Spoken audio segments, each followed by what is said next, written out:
ഇവിടെ മുതൽ കണ്ടോ, ഇതാ ഹൈലൈറ്റ്. അല്ല, കുമ്മാട്ടിക്കളി എന്ന് പറയുന്നത് പിന്നെ മാധവനെ സമ്മതിക്കുന്നത് ഞാൻ അത്ര നന്നായില്ല, അത് വേണ്ടിയിരുന്നില്ല എന്നൊരു തോന്നലെങ്കിൽ ഇപ്പോഴെങ്കിലും ഉണ്ട്. അങ്ങനെ വലിയ ചിരിയൊന്നും വേണ്ട, സംസാരിക്കരുത് സാർ.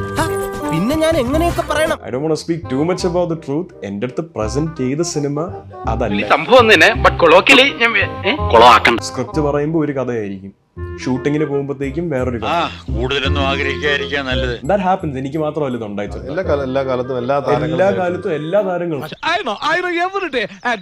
എന്റെ cinema കുമ്മാട്ടിക്കളിയുടെ I'll be very honest, ഇല്ല അതൊരു ഓവറോൾ നല്ല ക്യാൻവസും അല്ല. ഇതിലും വലുത് ഏതാണ്ട് വരായിരുന്നു, ഇങ്ങനെ തീർന്നത് കരുതിയാൽ മതി. I did it. എനിക്കിനി പോയി മാറ്റാൻ പറ്റത്തില്ല. പക്ഷെ അന്ന് ഞാൻ ഒന്നും കൂടെ ആലോചിച്ചാൽ എനിക്കിത് എന്തിന്റെ കേടായിരുന്നു. ബട്ട് അത് കാരണം വരുന്ന ട്രോൾസിൽ കേൾക്കുന്നത് വേറെ ആരുമല്ല, ഞാൻ മാത്രം.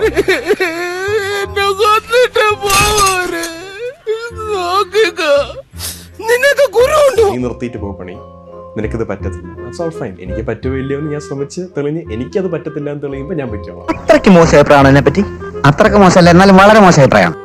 അതിനി അല്ലെങ്കിൽ ഞാൻ ഇവിടെ തന്നെ കാണും. തനിക്ക് താണുണ്ടോ? പുരുഷന്മാരെ മൊത്തം അപമാനിക്കാൻ തന്നെ പോലെ ഒറ്റ മതിയല്ലോ. Like I said, no regrets.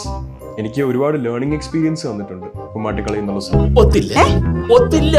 മട്ടഹാസം എന്ന് പറയുന്ന സുജിത്തിന്റെ പടം ഒരു വ്യത്യസ്തമായ സിനിമയാണ്. ഞാൻ 3 സിനിമയിലെ വർക്ക് ചെയ്തിട്ടുള്ളത്, എന്റെ 3ാമത്തെ സിനിമയാണ്. ഞാൻ ഏറ്റവും കൂടുതൽ എഫേർട്ട് ഇട്ട് വർക്ക് ചെയ്തിട്ടുള്ളത് ഈ സിനിമ. എന്നൊക്കെ പറയണ് ആളുകള് എന്തൊക്കെ കഥകൾ അടിച്ചിറക്കും.